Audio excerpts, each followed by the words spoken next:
It is somehow ironic that the full measure of a man, maybe, in my own humble estimation, the full measure of a man or woman is never quite manifest until they have passed. Then you begin to see their works, you begin to see how they've impacted people, you begin to see how they've touched lives, the things that they've put on ground that are still living on after them. I did not assume the position of chairman to fill his shoes. My shoes are just all right for me. I stepped up with the encouragement and support of my children, family, and friends to run with this baton that was handed to me quite suddenly. And by God's grace, my desire is to preserve and expand Simon Isaiah's extraordinary accomplishments. I will not be here today without God, family, and good people like you, who have given me cause to believe that my husband's valiant efforts shall indeed live on and continue to bear fruit even after him. For this, I am truly and eternally grateful. Permit me to specially congratulate the award recipients and express my hope that they are truly worthy of these awards. And I also pray their stories will continue to inspire and inspire and inspire. On our part, leadership will continue to do the best we can in honor of the legacy of my husband and founding chairman. And above all, we will do this for God and country. God bless the Federal Republic of Nigeria. God bless you all. Thank you.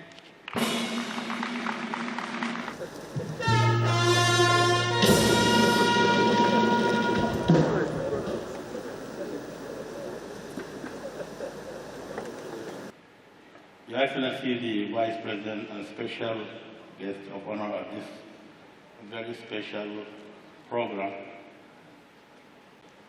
And Alhamdulillah, we are most grateful to our Creator, Almighty Allah Subhanahu wa Ta'ala, for giving us life and health and bringing us here today, this evening, in our capital city, Abuja, for this awards ceremony.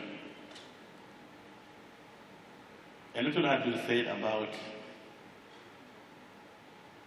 the beginning or the origin of these awards by our sister Zainab. And I would like to thank Almighty Allah for bringing us all safely to Abuja. And in particular, I would like to thank the Vice President for making it a duty to be here. Because when we spoke before he traveled out of the country, through his Chief or Deputy Chief of Staff, he mentioned a program today in Ogun State. Alhamdulillah, he was able to make it to Ogun, finish the program, to be here for this program. So that shows how important the Vice President had taken this event today. Your Excellency, we thank you most sincerely. I hardly receive invitations or accept invitations to chair programs like this. So many of you who have seen me on stage in the last 15 years as Sultan testify to how many times I have been up here. But when I was approached by the management of leadership to please chair this program, and I know the chairman's business at such a program is just to be called chairman and to sit on the chair. So I don't have a lengthy brief to give, but just to make two simple comments about the importance of this gathering of highly distinguished Nigerians in particular, men and women of caliber who have been playing great roles to make Nigeria better than they found it. And I think it's important for us to always look at such issues whenever we are gathered together as Nigerians on the issues that really bind us together than the little ones that separate us. Because so many of us have become so close to one another that we wonder if we are to go our different 1 million ways, how do we survive? God Almighty can never and will never make mistakes. So whatever He has done, that's His will and must be obeyed. So bringing us together as Nigerians is not a mistake. And that's what God wanted. If He wants anything else, He will do it in no time. So we have to accept our religious beliefs as good Christians, as good Muslims, as bad Christians, as bad Muslims. We all know we are from one source, one creator. So I think it's important for us to realize that and see how we can close ranks, help one another. I accepted to be chairman, like I said, for 2 reasons. 2012, I was on this podium, myself and Cardinal Onayekon, as Persons of the Year by this same leadership group. We are honored and we accepted it. And if I list the number of governors and other dignitaries here, I don't think we'll leave here. I'm here at that program. So being a recipient of the highest award of this group, being Persons of the Year, for the work we have been doing with Cardinal Onayekon since he was CAN president, up to now we are still working, we have not stopped. That's what I want to make a comment on. Since we started working with Cardinal Onayekon, we have never looked back. Trying to bring everybody together, make Nigerians realize religion is between you and Almighty God. You don't worship God for me, because when you die, you go to God Almighty. He will not call me to answer for your queries. So it's an individual's problem. So those who are trying to fan the embers of hatred, division, and whatever through religions will definitely fail, because we will not succumb to their atrocities, we will not give in, and will continue to work for the betterment of our great country, Nigeria. And that's why, as religious leaders, Tuesday and Wednesday, we had a very important seminar of religious and traditional leaders of the northern states with our partners on gender-based violence and child abuse. And I wish you were there to listen to all the papers presented.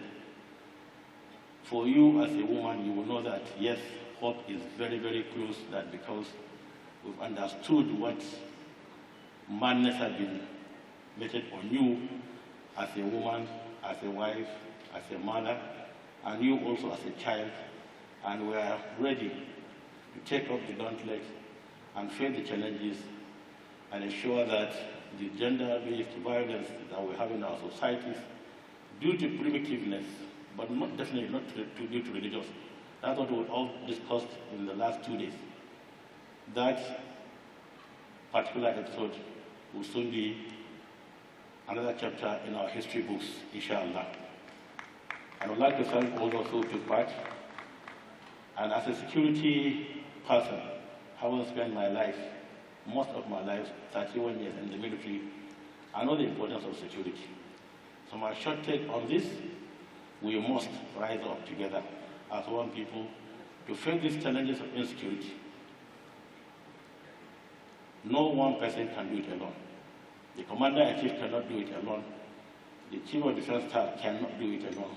So service chiefs and other security agencies, leadership. We must rise up to take the issue of security as our own personal problem. We can all, and we must all contribute to these challenges of insecurity in this country. And if we do that, inshallah, in the next couple of years, we will be driving with our eyes closed, as somebody said, from Kaduna to Abuja with no potholes, from Kaduna to Sokoto with very clear, clean roads, and from Maiduguri to Kano. That's our prayer in the next few weeks, few months, few years, by the will of Almighty Allah subhanahu wa ta'ala, we will get to that level. Today's distinguished recipients are all distinguished Nigerians who have done a lot, offered a lot of sacrifices for this country. And the three persons of the year that I've seen in the book, Godwin Emefiele, the CBN governor, who is in his second term, Additional, the African Development Bank president, who is also in his second term, and the governor of Borno State, who is in his first term. So you can see second term, first term. So it means, inshallah, there will be second term. But we are most proud and grateful to Almighty Allah for bringing Governor of Borno State at this time. For the last 2 years, we have seen what he has been doing. He needs your support. He needs support of everybody. And inshallah, Borno State will go back in the days that we've known it when we were young officers serving in Burma and other places.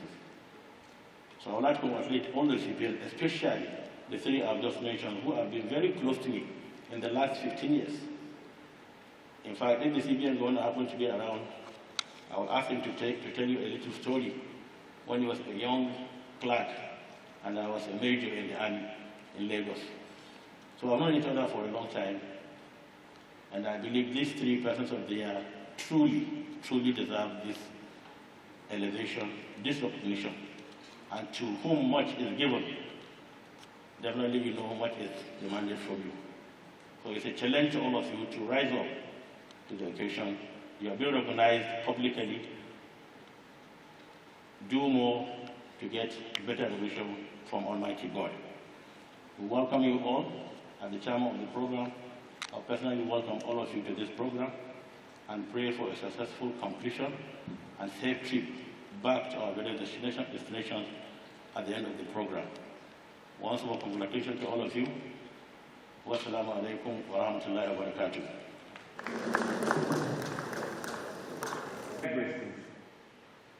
From the COVID-19 pandemic to the global economic recession, rising debt levels, and climate crisis, the world seems to be in one turmoil after the other. The situation is worsened by rising and spreading tentacles of insecurity and conflict. More than ever, the world needs focused, tenacious, visionary, and resilient leadership. Steer the ships of nations, states, and economies to bolster confidence and to ensure stability and inspire hope in the midst of turmoil. The COVID-19 pandemic has wreaked much havoc in Africa. So many people have lost their lives, unfortunately. And over 30 million people have fallen further into poverty. Another 30 million jobs have been lost due to lockdown of economies and reduced economic activity. Africa's GDP growth rate declined by 2.1% in 2020, lowest in over 2 decades. The GDP of Africa took a pounding, declining between $145 billion to $190 billion. Debt levels soared, with Africa's external debt to GDP ratio rising from 60% to 70%. Yet, we must not be deterred by the gargantuan nature of these challenges. The key is resilience. The ability to tolerate shocks and rebound is what matters. To support the recovery of African economies, the African Development Bank launched a $10 billion crisis response facility to boost the fiscal space of countries as they tackle the economic-wide effects of the pandemic. The African Development Bank also launched a $3 billion fight COVID-19 social bond on the global capital markets, the largest ever US dollar-denominated social bond ever issued in world history. We responded fast, decisively, and robustly. We provided Nigeria with $289 million to boost its COVID-19 response. Africa is now showing its resilience. African economies, including Nigeria, are recovering from the effects of the pandemic. We project at the bank that Africa's GDP growth rate will recover to 3.4% this year. Growth will recover across the board for oil exporting countries, including Nigeria, tourism-dependent economies, mineral export-dependent economies, as well as non-commodity dependent economies. The pace of recovery will depend on rapid expansion of access to vaccines to Africa. Today, only 2.4% of Africa has been vaccinated. Africa is being short-changed on vaccines. But we must not despair. The African Union has secured 400 million doses, while efforts are ongoing to develop local manufacturing capacities for vaccines. Africa should not be begging for vaccines. Africa should be manufacturing and producing vaccines. Nigeria and all other African countries must ramp up support for local pharmaceutical and vaccines manufacturing. We must put in place a health security defense system that will protect the lives of people. Health security is only assured by being self-reliant. Africa cannot outsource the health of its people to the benevolence of the world or to the global supply chains. Africa must be self-sufficient. Without health security, there cannot be economic security. It is for this reason that the African Development Bank will be providing $3 billion in support of building local pharmaceutical industries in Africa. The bank will also strongly support Africa to strengthen and build world-class quality healthcare infrastructure, including in Nigeria. Your Excellency, the climate change crisis poses a great challenge for Africa. You can see the effects of climate change in the widespread droughts and floods devastating several countries, including right here in Nigeria. The Lake Chad Basin has drastically reduced in size, pulling down with it lives and livelihoods of millions of people, causing massive displacement of people and leading to rising numbers of refugees, and of course driving conflicts. Today, conflicts are on the rise everywhere, between herders and farmers, in a race for survival over declining resources. Traditionally coexisting communities are now torn apart as communal resources are being decimated by climate change, rapid urbanization, and population growth. This shock should be well managed. Water stress, which is on the rise, could even lead to water wars. At the African Development Bank, we are rapidly responding to these emerging challenges. The bank provided $250 million to Nigeria in support of the Northeast reconstruction and development through the Inclusive Basic Services Delivery Project to help in restoring lost livelihoods and building resilience for conflict-torn areas. The African Development Bank will mobilize $25 billion in climate finance in support of African countries by 2025. Now, together, myself and the former United Nations Secretary General Ban Ki-moon are working together on the Africa Adaptation Acceleration Program to mobilize an additional $12.5 billion in support of Africa, together with the Global Center for Adaptation. The rising insecurity from conflict must be decisively tackled. All across the Sahel, insurgents and terrorists are decimating lives and economies. Today, more than ever, several countries are spending a significant share of their national budgets on security. Expenditures on security are now rapidly displacing resources for development. Increasingly, the investable space in many parts of Africa, including Nigeria, is shrinking due to insecurity and insurgencies. Yet, resources are not there to enable countries to cope with this rising challenge. We must now go beyond addressing the problem only from the use of military, as needed as that is, and recognize the strong link between security, investment, growth, and development. That is why I have led the African Development Bank to now work on developing security index investment bonds to help countries and regional economic communities to mobilize resources to tackle these challenges.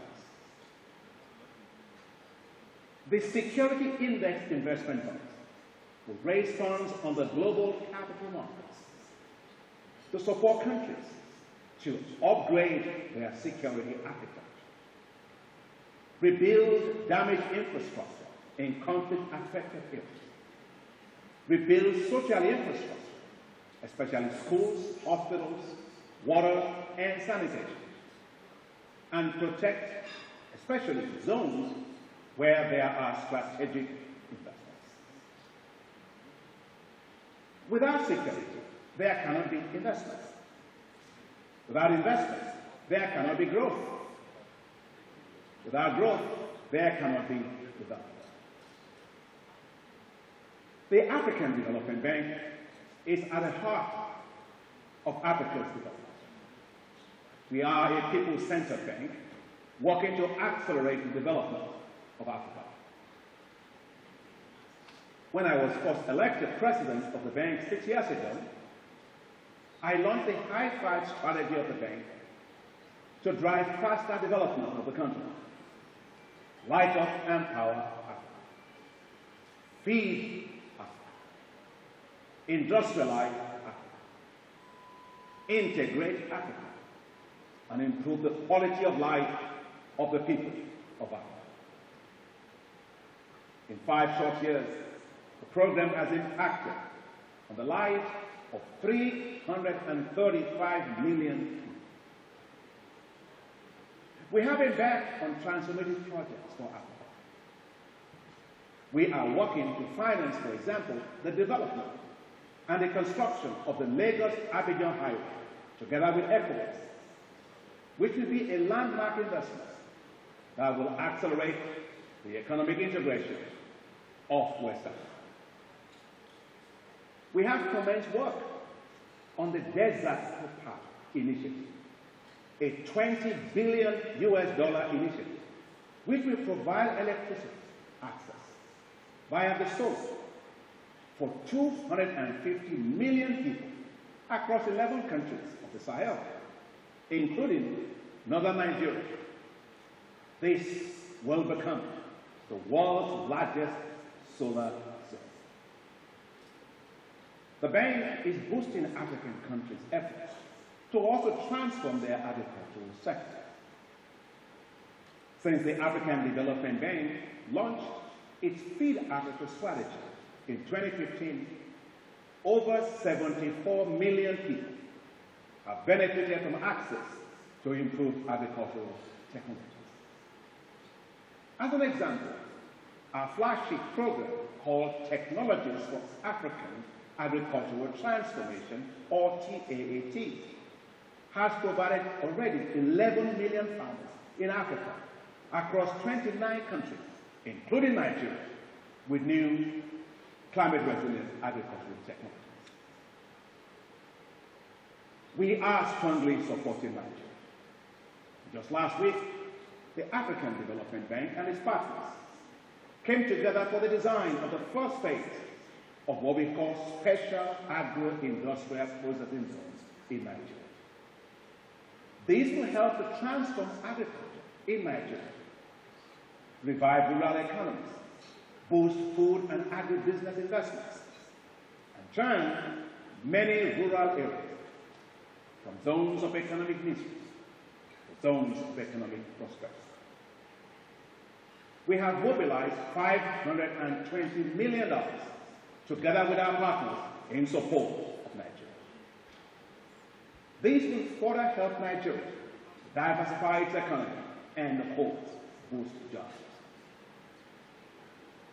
To further help Nigeria, the African Development Bank is preparing for the constitution of our board of directors, a $500 million program, co-financed by the African Development Bank and several partners, for expanding digital infrastructure to help make Nigeria a global powerhouse in the digital economy.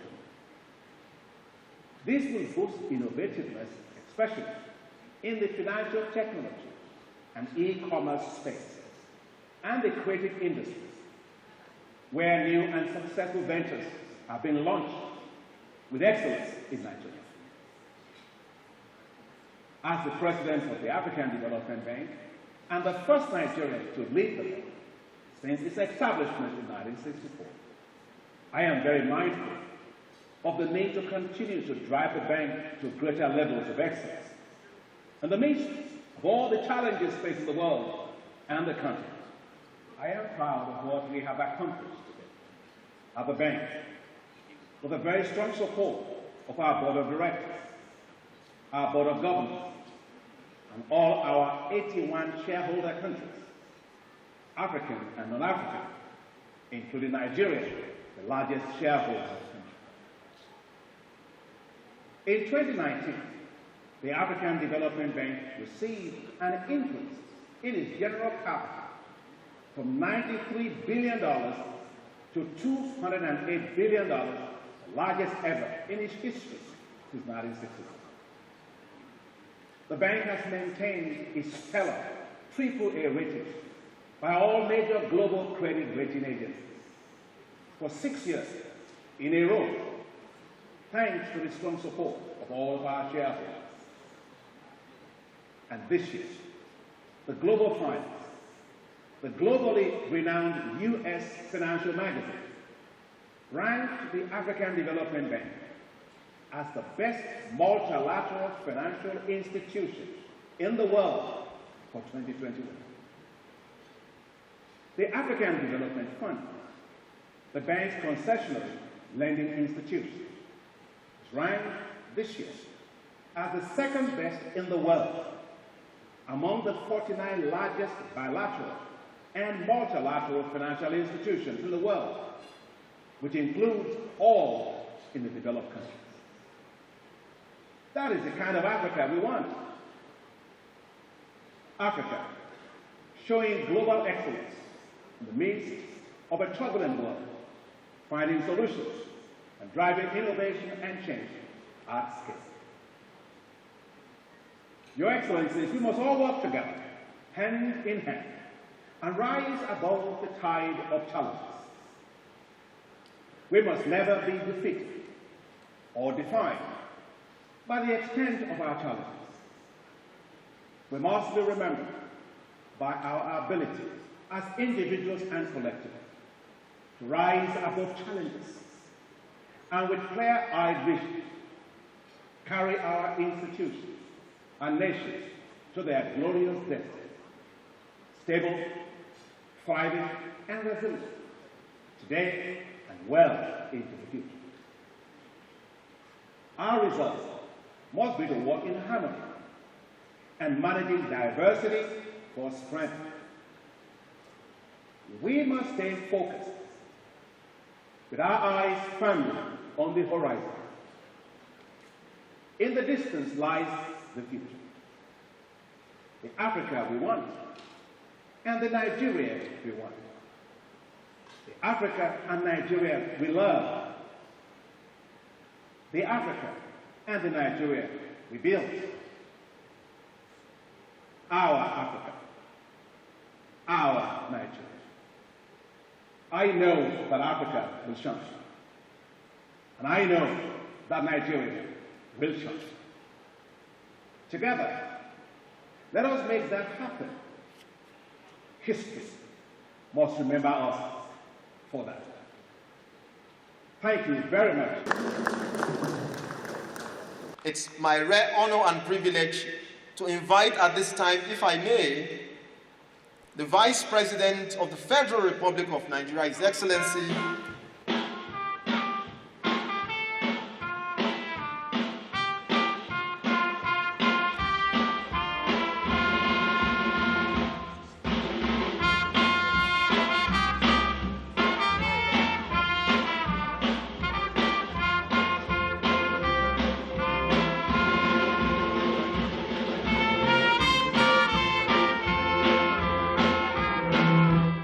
distinguished awardees of the 2020 Leadership Conference, honored guests, ladies and gentlemen.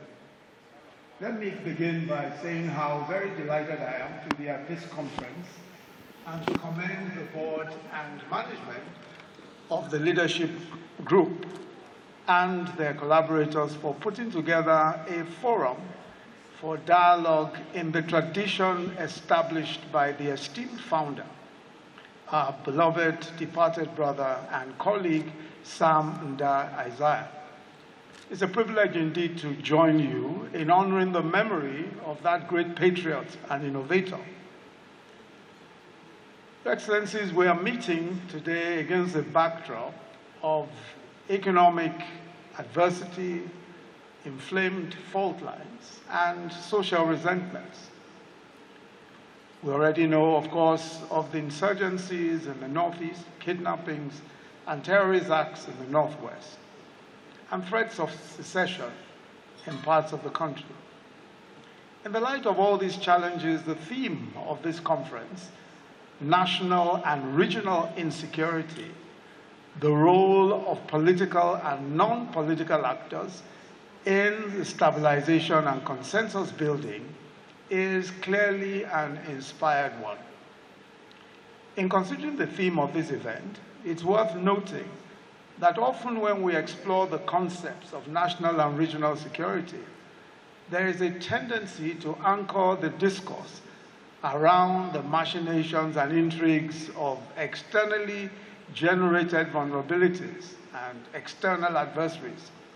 So we argue often that the problem of state fragility in Africa is on account of the colonial origins of her nation states. The notion, for example, that Nigeria is a hastily and arbitrarily cobbled together patchwork of mutually alienated kingdoms. And as a result, it has remained plagued by fundamental challenges rooted in its founding. Now, this is a popular view, but of course is not the whole truth. It is not even nearly the entire truth. Indeed, it is my view that the colonial beginnings of African nation states does not constitute the sort of immutable obstacle to nation building that it is frequently made out to be. After all, colonialism itself was a historical global phenomenon that spawned nation states everywhere across the world, from Europe and Africa to Asia to North America and South America. And we have examples of many such nations that are successful. Colonial origins are therefore not necessarily predictors of national prosperity or state failure.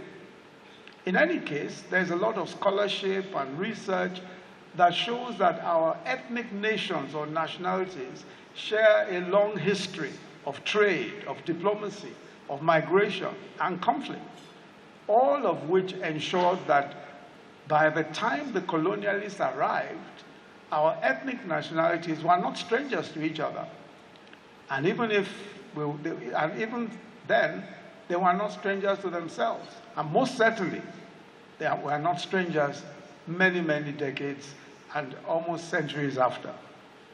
The truth, therefore, and it seems to me, that the external reasons that we frequently cite for our problems, those reasons that we frequently give for the problems of African states, and in particular Nigeria, cannot thrive without severe internal weaknesses in our society.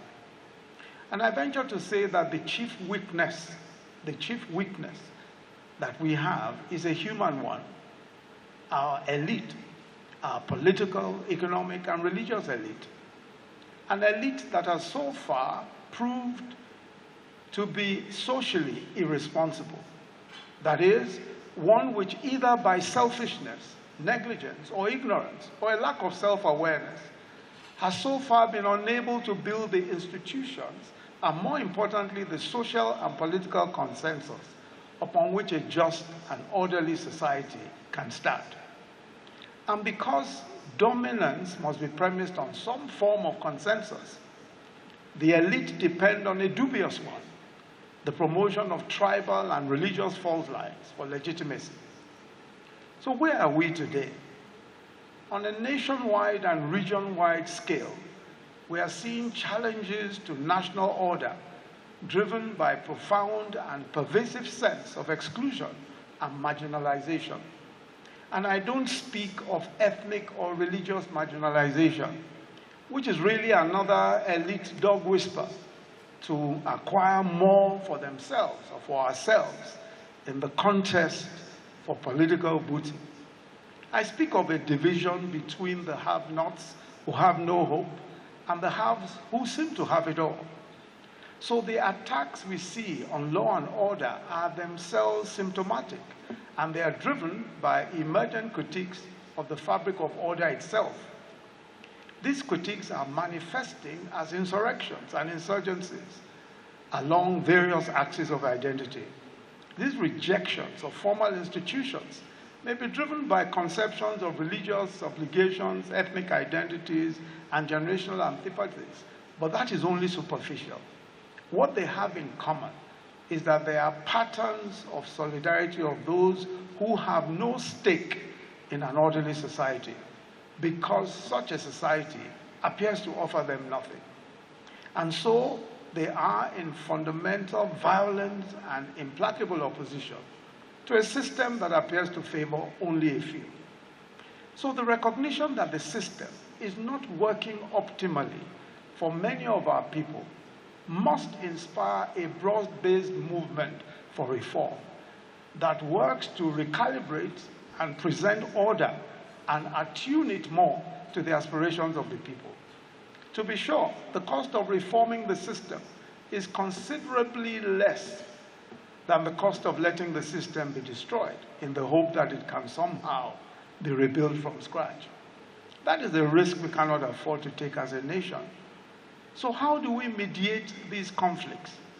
Because if you recall, of course, the subject of this discussion is how to mediate the conflicts. First is consensus building. Consensus building is essentially about finding an acceptable middle ground among contesting options to the resolution of several issues. And there are several issues that need to be resolved, but we must find middle ground in several of these issues. The questions of state legitimacy, the questions of state autonomy. Many believe that there should be greater control from the states and local governments. And there are all sorts of other issues. But we're not going to be able to go into all of those today. Otherwise, we'll be here for too long. The second is mediating elite competition and conflict. Again, we'll not delve into that in any great detail. So what do we do? There is no doubt that our country is going through a time of trial and testing. Many of our people are dealing with adversity on several fronts. It's understandable for discontent to emerge and inspire agitation. In a democracy, agitation, the act of making our voices heard in respect of our concerns, is entirely legitimate. What is profoundly problematic is when we employ destructive and illicit means in pursuing agitation. It's also understandable that we may find that some of these agitations, in fact, resonate with us. We may consider them legitimate causes and identify with them as such. However, the temptation is that our sympathy with legitimate causes blinds us sometimes to the destructive and illegitimate means employed by those that pursue those causes. This is a temptation that we must resist. I'll be the first to admit, and I'm sure that many of us will admit, that our system is not perfect. But it does prescribe the ways in which discontent can be channeled through constitutionally guaranteed rights to associate, to protest, and to express ourselves. Change is possible through the system, but only if we engage it rather than destroy it. Thus, while the current system is not perfect, it can only be improved as more of our people engage it. In a country as diverse as ours, the diversity of opinions and persuasions is not only to be expected, we must welcome it. The aim of our national conversation should be to promote a consensus for progress rather than to promote discord and disharmony. Our national union itself was forged through dialogue and negotiation, as our founding fathers traded compromises in the process of making a country. Over the years, our union has been renewed through dialogue. We must be committed to continuing this tradition of renewing our nation through the tried and tested means of conciliation, of compromise, of consensus. Discernment today, discernment, requires us all to recognize the various faces and guises of violence and extremism. It is to recognize the agents of hatred and to call them by their proper names, even when they appear to speak the same language as we do or seem to worship as we do. To be clear, in calling for compromise and consensus, I certainly do not mean that our people should be lulled into a false sense or a passive acceptance of whatever they find unacceptable. I mean that their discontent and our discontent and energy can be channeled towards constructive and positive action. For instance, communities can be mobilized to participate more fully in civil life and drive movements that seek greater accountability across all sectors of government. While there is today a contest for the future and a battle for the soul of this nation, the weapons of our warfare are necessarily different. The tools with which we will build a new country and the weapons with which we will fight for our prosperity are of a different order.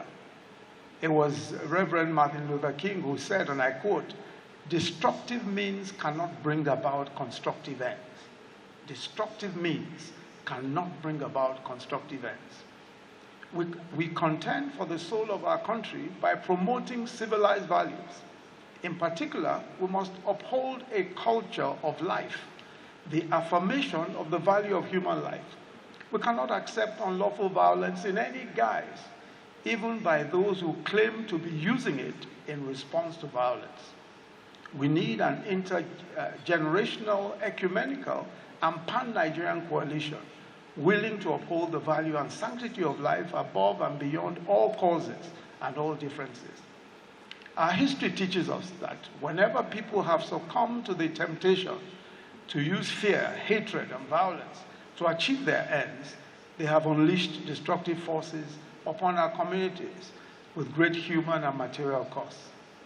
A truly just cause can only be pursued by using just means. A truly noble cause cannot be attained by ignoble methods. Whatever is gained by violating and oppressing others simply cannot last.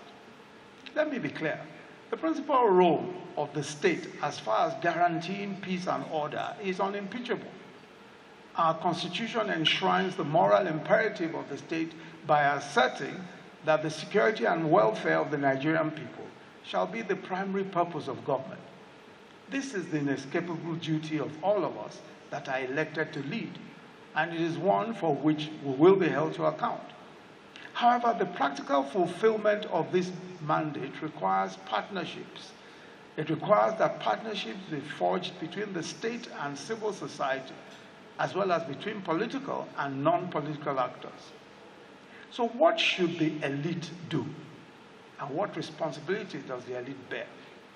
The task before us is that of renewing the social contract, creating more inclusive institutions, growing the economy, and generating opportunities for our population.